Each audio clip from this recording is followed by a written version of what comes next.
Ya kwa Ramogi kama mo intiere eroke chenro mar migago ka obro ni weche matimre pacho kai kod mago bende matimre pewe maga tuke to mokwongo magi e weche mamiyo pek kod chiengni ma tarik 24 dwe mar adek higa mar 2024. Ji abich owito ngimagi e masira mar apaya e apaya Mangaru kadhiga tuto e kaunti ma Kirinyaga.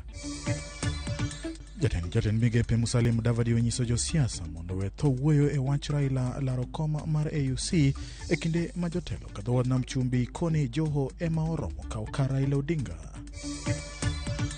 We know as Kenyans sometimes we don't see the justice being done, and therefore Jesus was coming so that the justice may prevail. Jo Kristo e pacho kaka wuono dhialo nyasi mar Sapothith motelo ne nyasi mar paro sanda kod tho mar Yesu Kristus.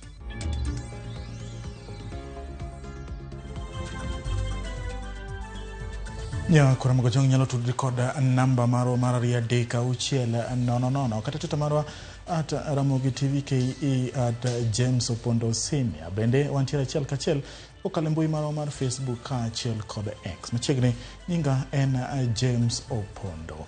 Ka wachako gi weche motudre kod masira ji abich owito ngimagi e masiche ariyo mopogore e kaunti ma Kirinyaga. Masira mokwongo ji ang'wen nowito ngimagi kanyo gi kanyo ka ji mamoko noyudo hinyruok e kendara mawuok Gatuto kochomo Ngaru. Masira no notimore seche ma dereba mar mitoka moting'o ji 14 matiyo e bwo Kukena Sacco nobayo yo kendo tumore e yien gino mane omiyo ji ang'wen otho kanyo gi kanyo. Jogo mane oyudo hinyruok noringo e osiptal ma Kerugoya. Ringre jogo mane owito ngimagi notere kar kano ringre ma Kerugoya. Masira mar apaya machielo, jal moro mane oliero e loch majand chai nolwar piny kendo owito ngimane kanyo gi kanyo.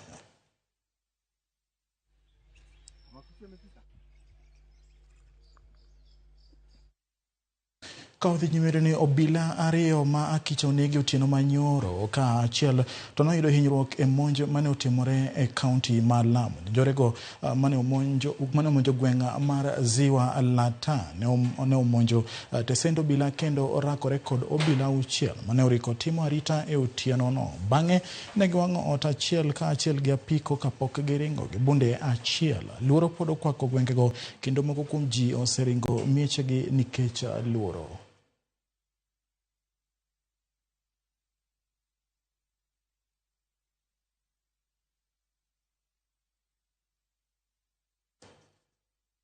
Ka odhi nyime gi weche motudre kod koma mar AUC, wedo ni jotend migepe Musalia Mudavadi ogolo siem ne josiasa kuom wuoyo e wi laro koma mar AUC mar jatend duond bura mar ODM Raila Odinga, kowacho ni mano nyalo thiro thuolo mare mar loyo koma no. Ne oloso e kaunti ma Vihiga bang' wuok e boma ma Addis Ababa e piny mar Ethiopia e romo mar 22 mar jotend migepe mochung'ne tudruok pinje maoko e pinje Afrika, kuma ne gikalo e wach mar miyo pinje Afrika ma ugwe thuolo mar jatend pinje Afrika. Mudavadi okoni jotelo mapacho ka nyaka koro weoko kata wuoyo e wi lemono mar AUC.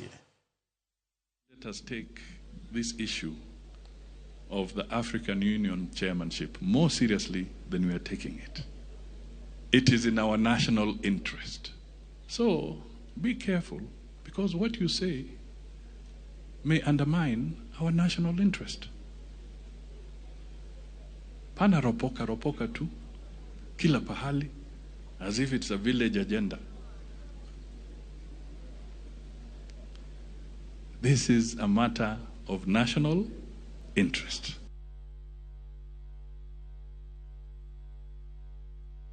Ka odhi nyaka ka dhowadh nam chumbi, oyudo ni moko kuom jotelo ma ka dhowadh nam chumbi osiro jalup jakoma mar ODM Ali Hassan Joho e gombo mare mar chung' kaka jatend piny Kenya kane giloso Malindi e kaunti ma Kilifi e kendo chiwo sir mar chiemo ne ji maonge nyalo. Jotelogo oyango ni giseneno ka Joho eman kod oteku mar ting'o bendera mar ODM kaka jala madwaro komba tend piny kane kotelnegi kod jaod bura ma Malindi Amina Mnyazi. Gikoni gibiro chako timo kampena mar jokura ne Joho.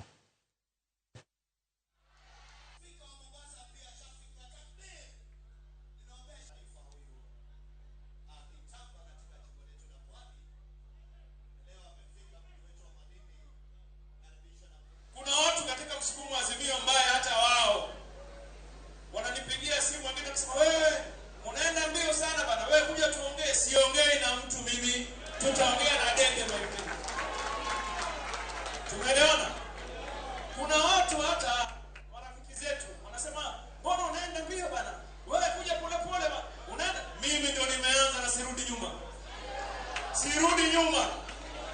Na safari hii watajua hata wapwani watahesabiwa katika taifa la Kenya hii.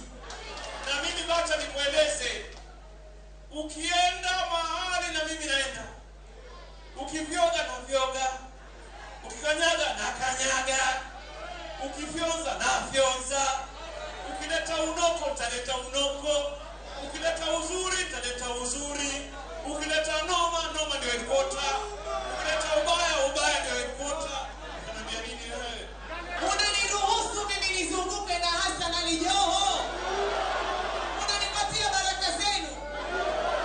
La muhimu ni dua, kwa sababu katika safari ya siasa hakukosekaniwi milima na mabonde na kila aina vituko. Jamani, naomba dua zenu kwa niaba yangu mimi na niaba ya Hassan Ali Joho. Washaanza mshere huko.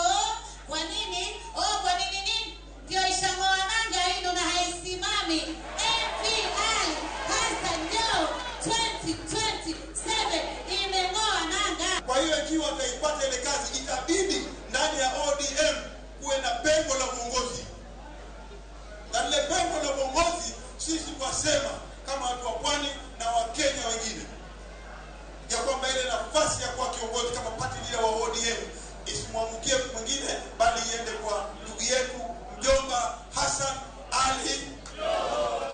Kawadhi medo ni riwruoge mag bisobe mag jokopere mapacho ka motis ni Kenya Conference of Catholic Bishops okwayo kwe kod winjruok gi piny owacho kod lakteche ma osebedo ka bago ng'anyo e pacho ka mondo mi ochung midhiero ma jotuo osebedo ka kadho e kaluwore gi ng'anyo ma kamano. Jakom riwruogno Archbishop Martin Kivuva owacho ni chung mar lakteche kod piny owacho e wi ng'anyo ma kamano osekelo midhiero mathoth ne jotuo, ahinya to mago manie kuonde chiwo thieth mag piny owacho.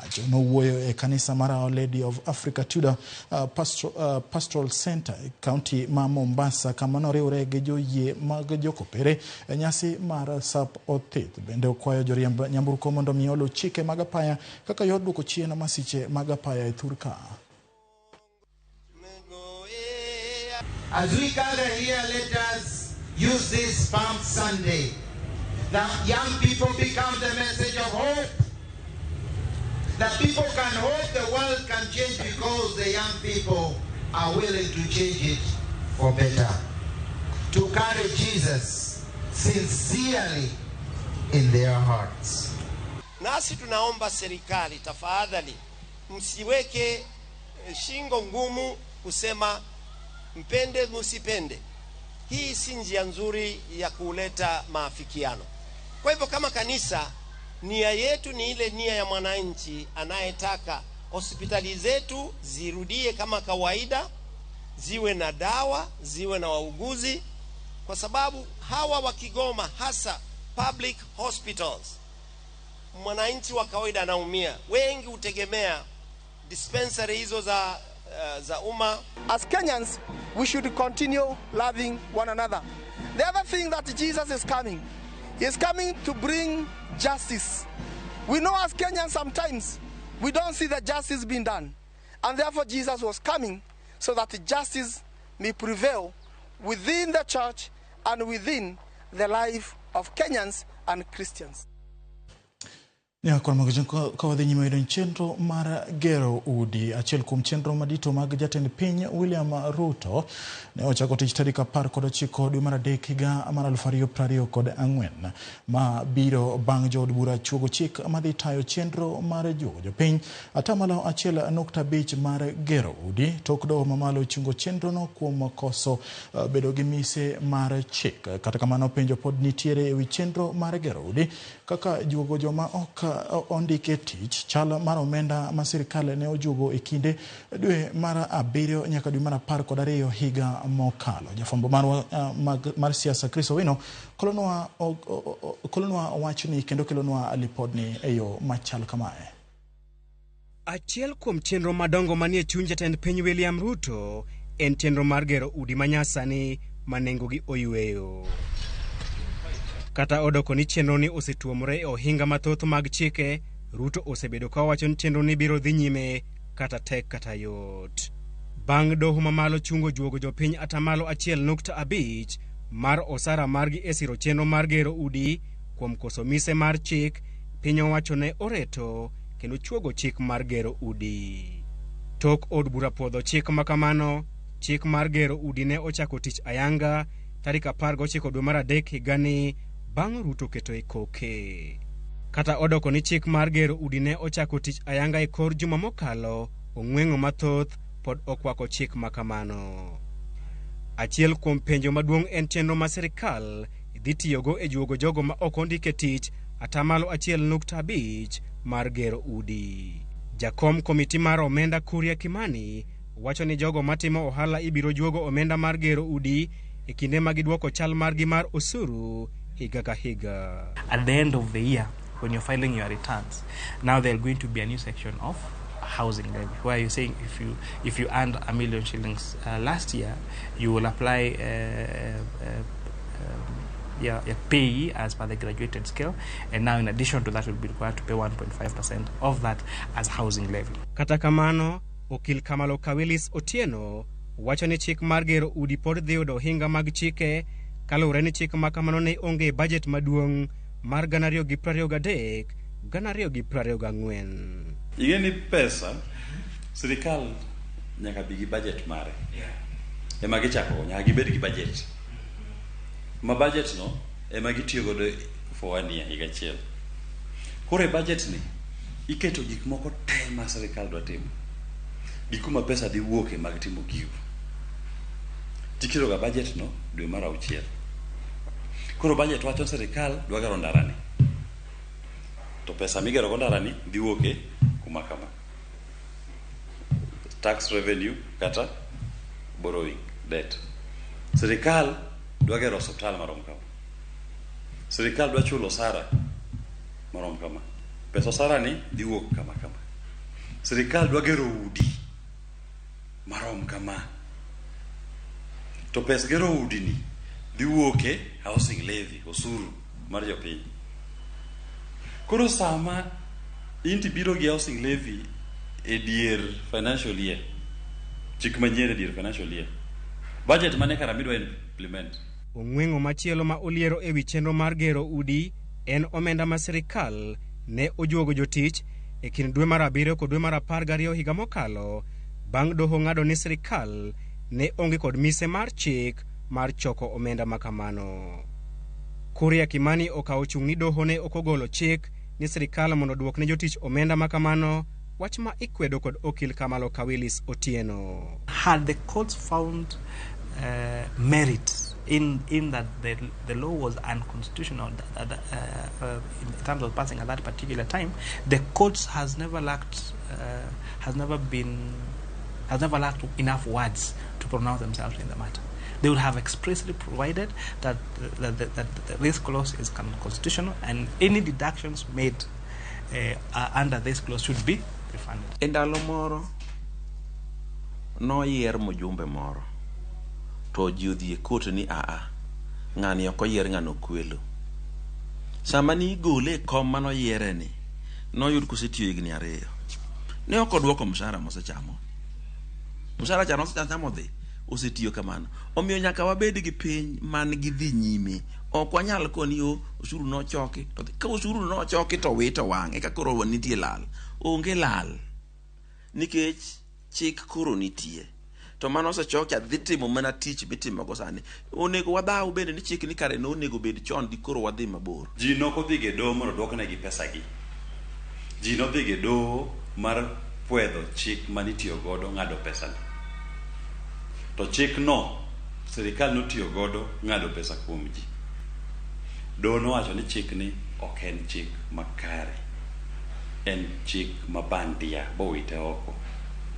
Emomiyo kane gisekawo pesa ka gilo chik mabandia no, the natural consequence en ni koro pesa mano chok kiluwo gi chik mabandia no nyaka duok ne ng'ama nokawo pesa no kuomi. Jogo makwedo chenro mar gero udi wacho ni chuno joma tiyo mondo ogol omenda mar konyo joma ochando oyud udi en temo kelo chik mar anyuola kata communism matimore e piny Tanzania, gino ma Kenya Kwanza okoyiego. Gimora mora mitiyo obedi yo osuru marwa magero yo mwarenge jitegi pok awinjo kiwacho ni mano kelo communist ideology.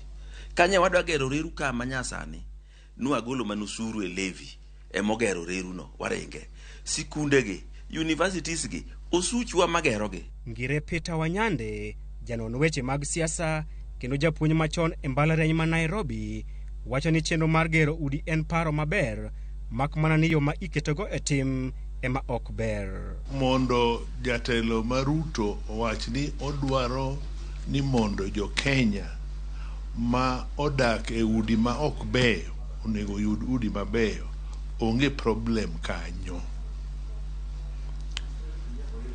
Problem or gima ok lunga ahinya e wachni en gima kisungu wacho ni conceptualization.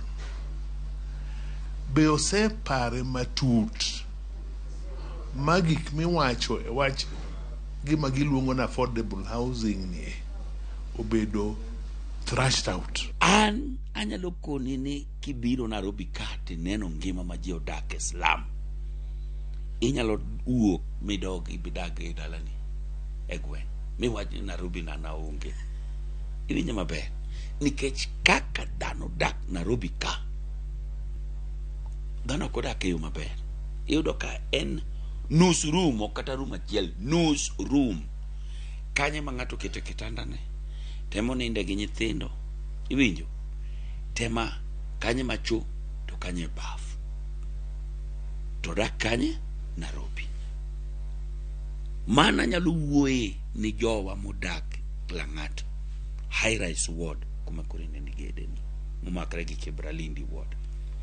En wach malich makane jogo sane nyocha kane idwa ni ochung wachni dogne gi nganyo nikech ng'eny ji kia ber gine ma ginene nikech ne gineno ka zone E no rumo, ma zone E no rumo, ma dhano no yudo udi, ma dhano donje. E twak marwa kode, Kuria Kimani ogolo luoro ma osebetie ni ji duto ma ijuogo omenda mar gero udi ok dhi yudo udi makamago, ka bende owacho ni od bura ne ogolo chik mar chulo deposit ewi udi makamago kaka yo mar neno ni joma ochando oyudo udi ma nengogi ogonyore. Jolony e weche mag chike bende osegolo ng'ur margi ewi chenro mar gero udi ma giwacho ni en tij sirikal mag counties ma ok tij sirikal mamalo. Planning and development mar housing makoro ema this so-called affordable housing deal go.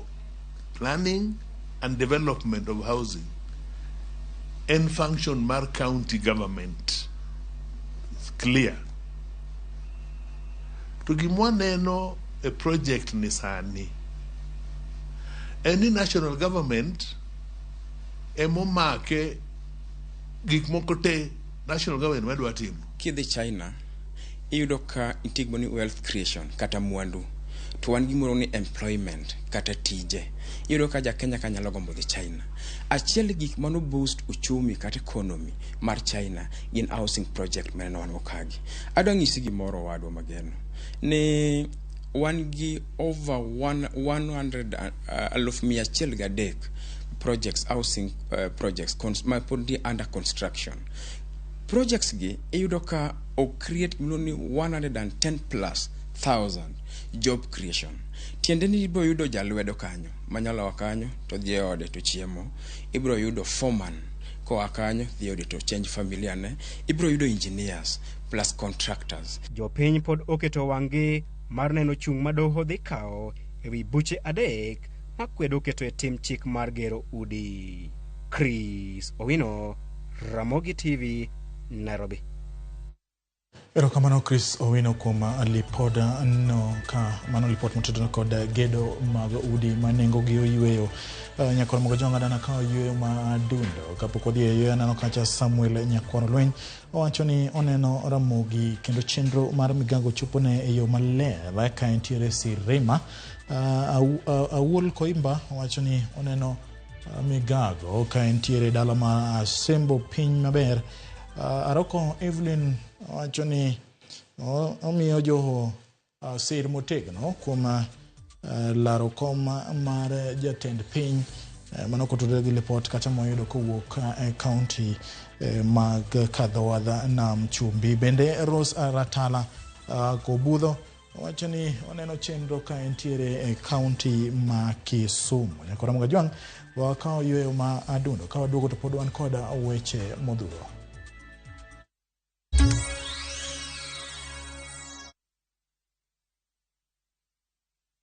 Escape to the beach and enjoy amazing discounts at the luxurious Ocean Beach Resort and Spa Malindi, courtesy of View Travel. Book with View Travel and enjoy 3 days at Ocean Beach Resort and Spa for only 43,000 Kenya shillings when you take the scenic SGR route, or opt for the flight option for only 52,000 Kenya shillings. Whichever you choose, prepare to be pampered. Visit viewtravel.com or call 0703-254-254 to book your dream beach vacation at Ocean Beach Resort now.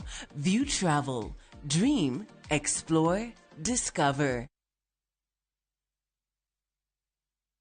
Hi there, I'm your new friend Panda from Paokwa. Come along for our adventure today as we take you through the hummingbird tales. Kim and I are going on a camping trip with our scouts troop. But first, Tilly, AJ, Kim and Pendo will explore some inspiring African stories. we will learn together about Dr. Rachel Masake. Can I ask you what you are good at? Maybe you can draw or run the fastest in your class. The little ones of all ages will continue learning as they watch the best content on the go only on View Sasa. There is so much to explore.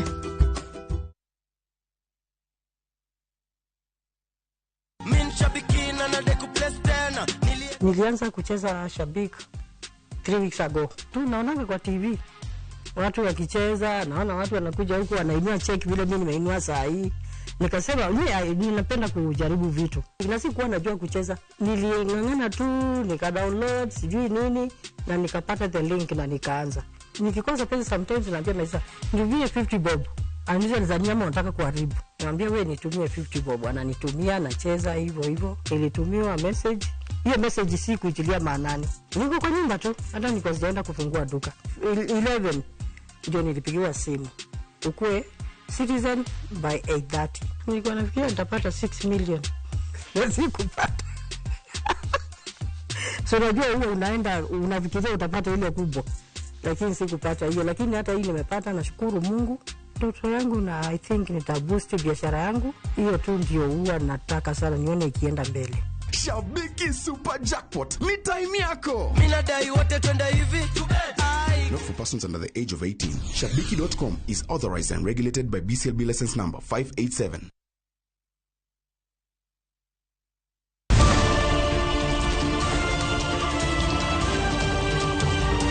Piny koru torugi mage.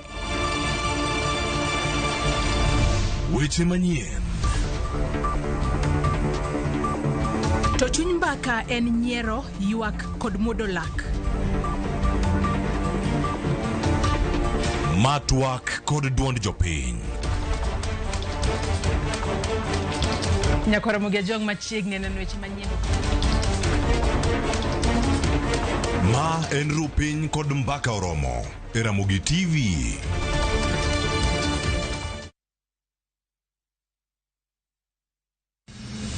Chieng' tich adek ka tich adek en oketho piny to pod ogoku. Ji dhinyore te kanyo kar jopiny. Magi duto yudore mana e Ramogi TV.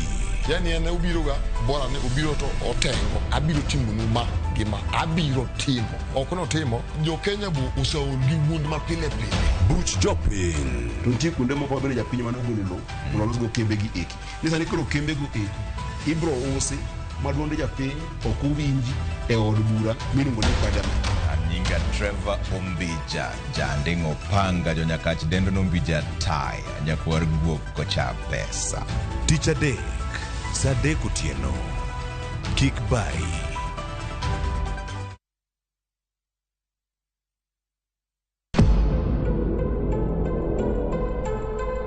Nyako marawera ni e kind hera kod timandhoga.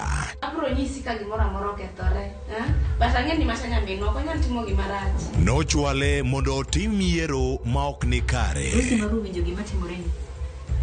Kunyangeyo makata mana ki mikoni. Adiera malich chako fwenyore. Emomi adwa ni gino donge kinda kodi ji ariyo.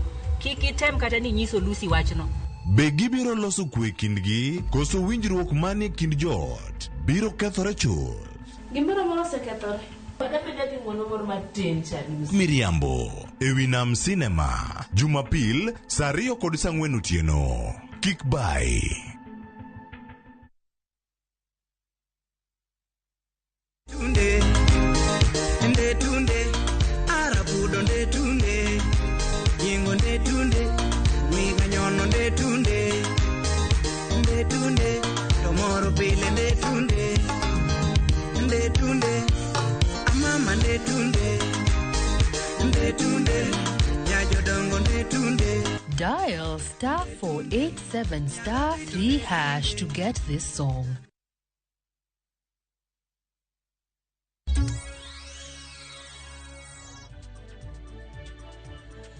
Machiegni kendo nya kwa Ramogi jakonya mar jatend piny Kenya Faruk Kibet olungo riwruoge mag sirikal mondo kaw chike ne jogo ma itudo koda mbolea mabandia ka bende omedo ni tim mar uso mbolea mabandia ok onego odhi mbele. Faruk mane oyore romo makisi ma bende otingo jatend kweth mang'eny od bura Kimani Ichung'wa okoni nyaka kaw ndamo ne achudhe makoro mayo jopiny ka okalo e uso mbolea mabandia gino ma nyalo nego chuny jopur. Jotelogo bende ne oloso ewi ng'anyo mar lakteche madhi nyime ka gikwayo winjruok ewi lakteche koda sirikal mondo tiek ng'anyo makamano.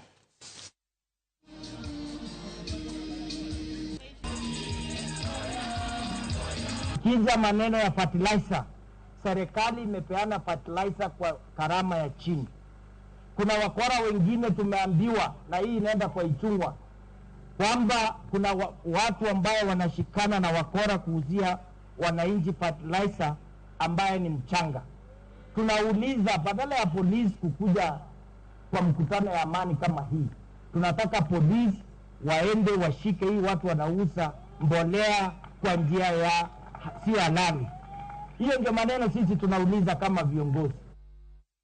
Kaudhi County Machakos ni Tent County Machakos kwedo lipode ma landore ni omenda ni otigo marache gedo maraga apise manyien mag counties kaka lipot mar jonon buge mag omenda mag sirikal lieko. Jatend migawo mar omenda mar county no Onesmus Kuyo mane otwak kod jofwambo yango ni gedo mar apise go ne oketie budget mar sirikand county ma okalo kendo onge omenda momedie wiye kod sirikal manyien kaka county. Onesmus okoni county dwa tieko gedo mar apise manyien kochopo higa Manyien.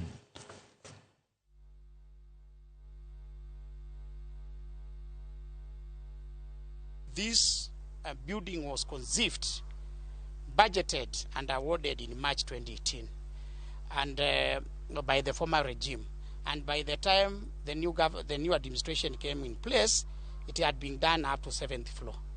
As we speak now, under the leadership of the current governor, Her Excellency Wavinya Deti, she has been able to do 5 more floors. There has never been an issue that has ever come out on the cost as an audit issue. The issue that has always been carried as in successive years has always been about completion, because the Auditor General obviously will be looking for value for money because public funds are already sunk in it. Very soon we are going to have a date with the auditor at the Public Accounts Committee, so some of these things are going to fall off. Piny owacho geto chiwo boke mag lony ne jogo man kod mich mopogore sekta mar loso mwandu ka okodeo kama sombgi ochopo kaka yor konyogi yudo tich e apise kod migepe mag piny owacho. Jagoro mongirore e bad migawo marango weche mag tiegruok Esther Moria owacho mai nyasi mar sidho kondo mane obage ne jopuonjre mar 3,000 motieko sombgi higani ka tiegruok mar Thika Technical Training Institute e kaunti ma Kiambu, kama ne owacho ni piny owacho bende biro gero kar tiegruok machielo boma mathika mondo mi odwok chien kwan mamalo mar jopuonjre mantie Thika Technical Training Institute maromo 10,016. Ne oten gi jaod bura ma Thika Town Alice Ng'ang'a.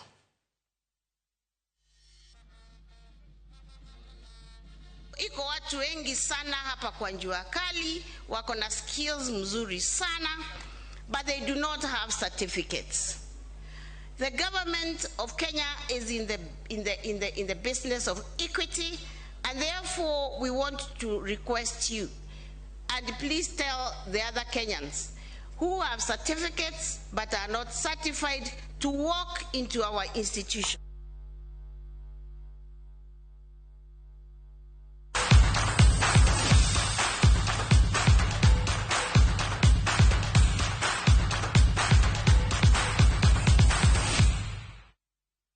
Machiegni kendo e weche mag tuke. Thuondi mag tuke okwajo kata hockey. Nyamira Girls joloch piem mag sikunde sekondar gwenge ma Nyanza bang' ne giloyo tim mar Ageng'o gonde 4-1 finals mane obagi odiochieng' ma nyoro. Wang'ene kaka timbe no ng'ado tiko mag dhi e tuke mag finals mibiro bagi county ma Machakos. Kaka lwasi ne chalo bang' tim sikund sekondar ma Nyamira Girls siro loch margi mahiga mokalo kendo guro lochgi e piem mahigani kakoro gichomo wang'gi e piem mag tuke okwaju e lai mag pinje Afrika ma ugwe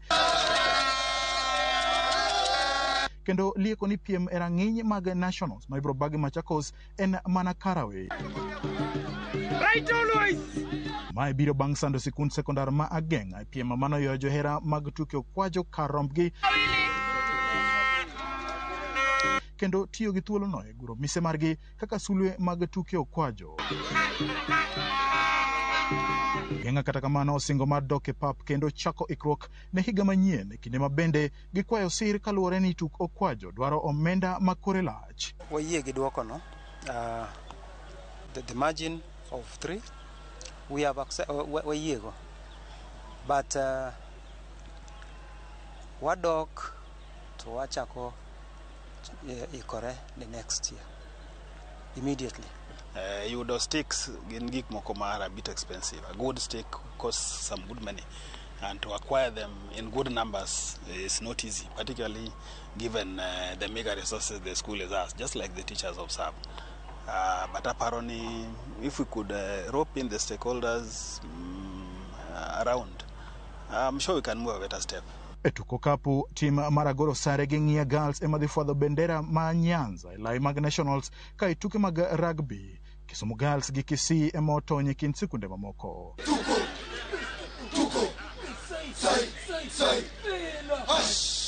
Sikundi ya wuoyi ma Manyata koda mar nyiri ma Ulanda ema dhi piem e tuke opich lwedo kata handball ka e kinde ma tuko kwajo. Ringa Boys e rwadh Nyanza ka Nyamira Girls to oramo ni ka loch mit to inuoyo. We are so proud that our team has worked as a unit. So we are so excited for the support from everyone, including the supporters. Actually, the whole Nyamila village is here, so and we are so grateful for that. You can see that I've lost my voice. That is the happiness. Yeah, we've defended our Nyanza region title. So as we go to the nationals, we are still the defending champs, and we are going to make sure that we come back with that particular trophy. Hockey team itself is a very expensive game, and we are expecting that maybe well-wishers will come in to assist us, make the team comfortable. If you look at just the hockey stick alone, it's very expensive if you have to get a good one. So as a school, we may not manage to purchase the equipments required. Wamora inya kombe moido mar Nyanza ni koro kaka wadhi Machakos County. Wamor kwa the tugo nationals kaka last year nwa promise nwa the tugo kaka wadhi team. Kuom joma osekonyowa nyaka nwachaki wagonero kamano maduong' moloyo en Nyasaye motimo wan kae. Piem mag tuke sikunde sekondar e alwora ma Nyanza yande obage county ma Kisumu kuom ndalo adek ka koro piem mag nationals ochomo county ma Machakos. James Opondo, Ramogi TV, Kisumu County.